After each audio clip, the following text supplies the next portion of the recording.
உனக்காக நான் தினமும் செய்தி அனுப்புகிறேன். அதை படித்துவிட்டு ஏன் என்மேல் நம்பிக்கை இல்லாமல் இருக்கிறாய்? என்மேல் நீ நம்பிக்கை வைக்க மாட்டாயா? சொல் தங்கமே. இப்போதாவது அலட்சியம் செய்யாமல் இந்த பதிவை நீ முழுமையாக கேள் என் குழந்தையே. எல்லா விஷயங்களையும் நான் ரகசியமாகவே செய்து தருகிறேன்.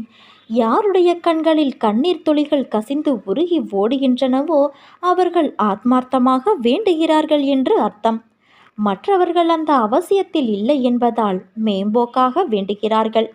எந்த வெள்ளம் புரண்டு வருகிறதோ அந்த வெள்ளம் வழிகளை உண்டாக்குகிறது. எங்கே நீர்வரத்து இல்லையோ அங்கே வழிகள் உண்டாவது இல்லை. இதுதான் கண்ணீரோடு வேண்டுகிற வேண்டுதலுக்கும் கடமைக்காக வேண்டுகிற வேண்டுதலுக்கும் இடையே உள்ள வித்தியாசம். என்னிடம் இருந்து பற்றி கொண்டாயே என கேட்டு அழாதே. நீ என்னை பற்றி கொண்டு என்னிடம் இருக்கிறாயே. நான் என்ன பேறு பெற்றவன்